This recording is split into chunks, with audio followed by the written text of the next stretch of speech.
एक गांव में हरिया अपनी बीवी बिन्नी और 5 साल के बेटे सोनू के साथ रहता था। हरिया और उसकी बीवी जमींदार के खेत में काम करते थे। सोनू भी उनके साथ खेतों में जाता है और पेड़ पौधों के पास खेलता है। कभी वो उसकी डाल पर चढ़ता है तो कभी उससे फल खाता है। हरिया और उसके परिवार की ऐसी ही जिंदगी बसर हो रही थी। हर रोज की तरह सोनू आज भी अपने अम्मी अब्बू के साथ खेतों में काम करने जाता है। हरिया अपने बेटे को पढ़ाना चाहता है, लेकिन सोनू कम अक्ल है। तभी वहां जमींदार माखन सिंह भी आ जाता है। हरिया, इस बच्चे को स्कूल भेजो या काम पर लगाओ, लेकिन मेरे पेड़ों से दूर रखो। ये मेरे फल खा जाता है, मुझे इससे बहुत नुकसान होता है। हुजूर, बच्चा है इसीलिए वहां छोड़ते हैं, इसको धूप में कैसे रखेंगे? अरे तो तेरा बच्चा है ना, इसको स्कूल भेज, यतीम खाने भेज, जहां मर्जी है वहां भेज, लेकिन मेरे फल क्यों खिलाता है इसे?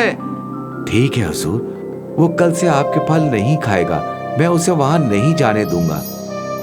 माखन सिंह ये बोलकर चला जाता है।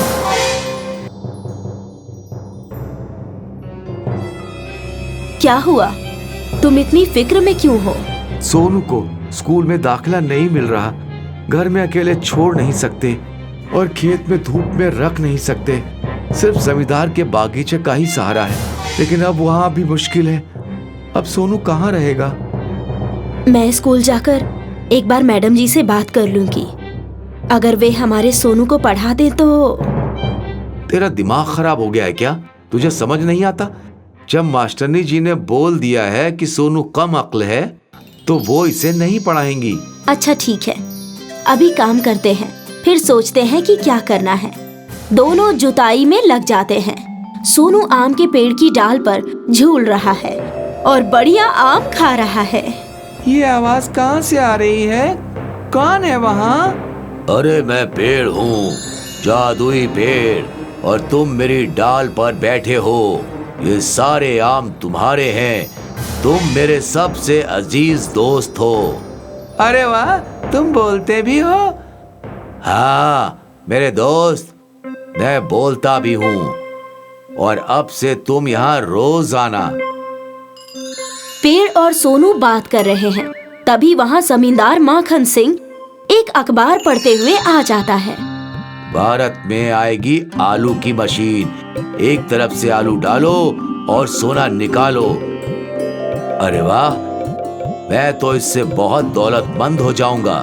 सबसे पहले मैं ही इस मशीन को खरीदूंगा और अपने सभी खेतों में आलू की काश्तकारी करूंगा, और सिर्फ 1 महीने में ही पूरे मुल्क में सबसे दौलतमंद हो जाऊंगा, और लगभग 1 साल में तो मैं बिल गेट्स को भी पीछे छोड़ दूंगा। अरे वाह, मैं तो बेहद दौलतमंद हो जाऊंगा। अब चाहे जो भी हो, मैं ये मशीन खरीद के ही रहूंगा। सोनू जमींदार की सारी बातें सुन लेता है और जमींदार ख्वाब देखते हुए अपने घर पहुंच जाता है।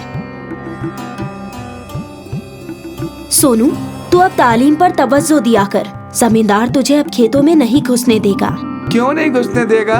वो आम का पेड़ तो मेरा दोस्त है, और मेरे दोस्त ने मुझे बोला है कि मैं रोज उसके पास आया करूं।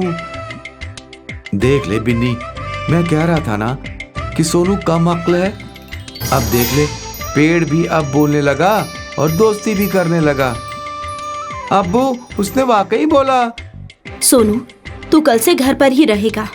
अब्बू, मुझे कुछ पैसे चाहिए ताकि मैं आलू की मशीन खरीद सकूं और उससे सोना बना सकूं।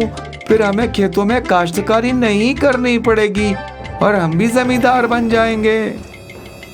वाकई ये लड़का पूरा पागल हो गया है। तेरा लड़का पागल है, पागल। सभी सो जाते हैं, लेकिन सोनू के दिमाग में सिर्फ आलू की ही मशीन घूमती रहती है।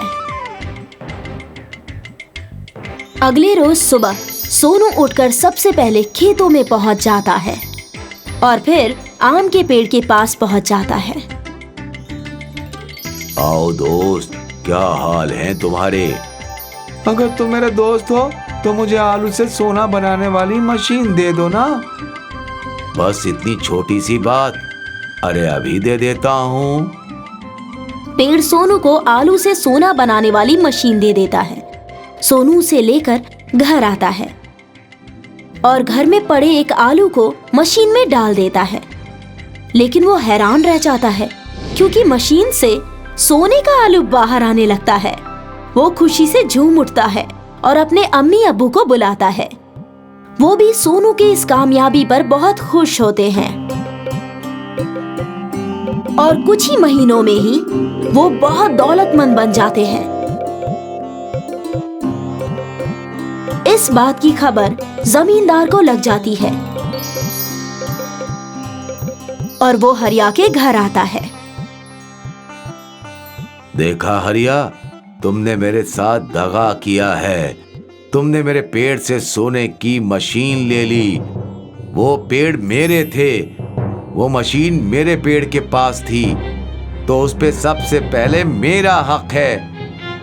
वो मेरे बेटे की है, उसको उसके दोस्त ने दी है। तुमने उससे बहुत दौलत कमा ली है। मैं तुमसे दौलत वापस नहीं मांग रहा हूँ, लेकिन तुम मुझे वो मशीन वापस कर दो। हरिया अखलाक पसंद आदमी है और वो मशीन जमींदार को दे देता है। जमींदार बहुत सारे आलू खरीद लेता है, लेकिन जैसे ही उसने पहला आलू मशीन में डाला, मशीन खुद ब खुद वहां से गायब हो गई और जमींदार के होश उड़ गए, क्योंकि जमींदार ने सारे शहर का आलू 20 लाख रुपए में खरीदकर अपने घर में जमा कर लिया था। लेकिन अब वो उससे सोना न बना सका।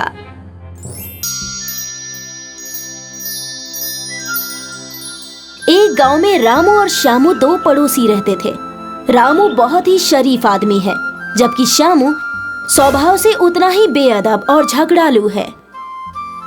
रामू गांव में ठेला लगाकर गन्ने का रस बेचता है और श्यामू हर 10 रोज में अपना कारोबार बदलता रहता है। रामू गांव के एक चौराहे पर आज सुबह अपने गन्ने का ठेला लेकर पहुंच गया और तभी वहां से श्यामू निकल के जाता है। आ जाते हैं सुबह सुबह, खराब माल बेच के मुनाफा कमा रहे हैं, और एक हम हैं, सारा माल उम्दा किस्म का बेचते हैं, लेकिन मुझसे सब इतना चिढ़ते हैं कि मेरा कारोबार डूब रहा है। अरे भाईजान, तुम इतना परेशान क्यों हो रहे हो? सब अपना अपना नसीब है, और अगर तुमको लगता है कि मैं लोगों को खराब माल बेचकर बेवकूफ बनाता हूँ, तो भाईजान ये काम आप शुरू कर लीजिए। रामू ये कहकर अपने काम में लग जाता है। श्यामू अपने मन में कुछ सोचता हुआ अपने घर की ओर जाने लगता है। बहुत गुरूर आ गया है रामू में। इसका गुरूर तो तोड़ना पड़ेगा।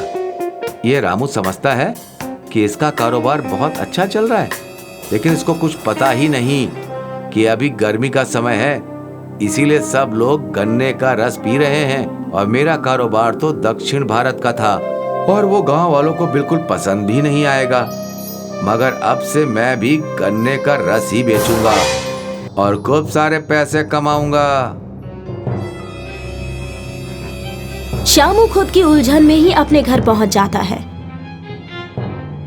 और एक गन्ने के रस का ठेला तैयार करता है। अगले दिन श्यामू भी अपना ठेला लेकर रामू के करीब ही खड़ा हो जाता है। एक आदमी गन्ने का रस पीने रामू के पास आता है। भाईजान, एक गिलास गन्ने का रस पिला दो। कितने रुपए का है? भाईजान, बिल्कुल ताजा और मीठा रस है, सिर्फ 10 रुपए में एक गिलास। तभी श्यामू बीच में बोल पड़ता है। एक गिलास सिर्फ 5 रुपए में जी हाँ, सिर्फ 5 रुपए में, वो भी ठंडा ठंडा खसूसी गन्ने से निकला हुआ रस, जो एक बार पिए वो कभी ना भूले। अरे वाह, कितना सही है। मैं 10 रुपए में 2 गिलास पी सकता हूँ। रामू भाईजान, आप बहुत महंगा दे रहे हैं, आप रहने दो, मैं तो श्यामू से ही लूंगा। दाम कम करो और खसूसियत ज्यादा उम्दा करो। वो आदमी भी रामू की दुकान छोड़कर श्यामू के पास जाकर गन्ने का रस पीता है और बहुत खुश होकर वहां से चला जाता है। क्यों रामू, मैंने कहा था ना कि कभी अपने काम पर गुरूर नहीं करना चाहिए। लो, मैंने तोड़ दिया तुम्हारा सारा गुरूर। कुछ दिन ऐसे ही बीत जाते हैं और रामू बहुत मायूस हो जाता है। श्यामू खराब गन्नों का रस निकालता और उसमें पानी डाल देता, लेकिन रामू से कम कीमत पर रस बेचता है, तो सभी खरीदार उसी के पास जाने लगते हैं। एक दिन रामू सुबह सुबह अपनी मायूसी से ठेला लेकर रस बेचने आया, लेकिन आज वो बेमन ही काम पर आया, क्योंकि आजकल उसकी बिक्री होना बंद हो गई थी, तो उसका अब काम पर आने का मन नहीं करता था। लेकिन जैसे ही वो आया, वो देखता है कि श्यामू के ठेले पर बहुत मजमा लगा है।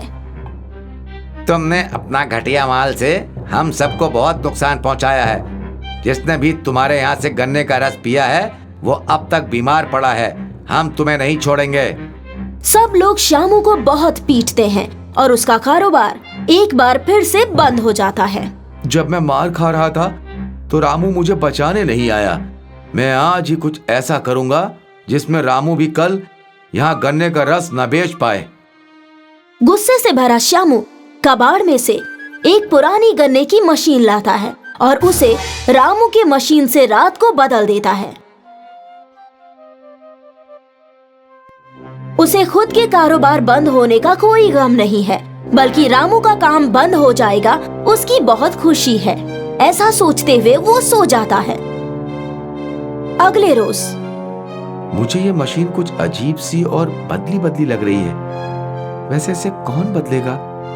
चलो अब इससे रस निकाल कर देखता हूँ। रामू जैसे ही उसमें गन्ना डालता है, उसमें से रस के बजाय सोने के सिक्के बाहर आने लगते हैं।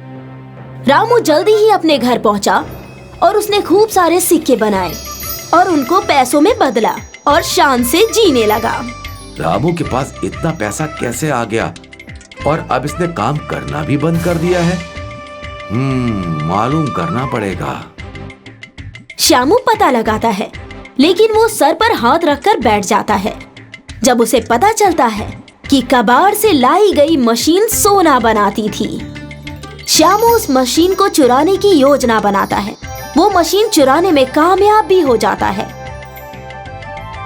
अब मैं इससे खूब पैसे कमाऊंगा। श्यामू मशीन में गन्ना डालता है, लेकिन गन्ने के साथ वो भी मशीन में चला जाता है और उसकी मौत हो जाती है। कई बार हम दूसरों के लिए खोदे गड्ढे में खुद ही गिरकर बर्बाद हो जाते हैं, जबकि दूसरा आबाद हो जाता है।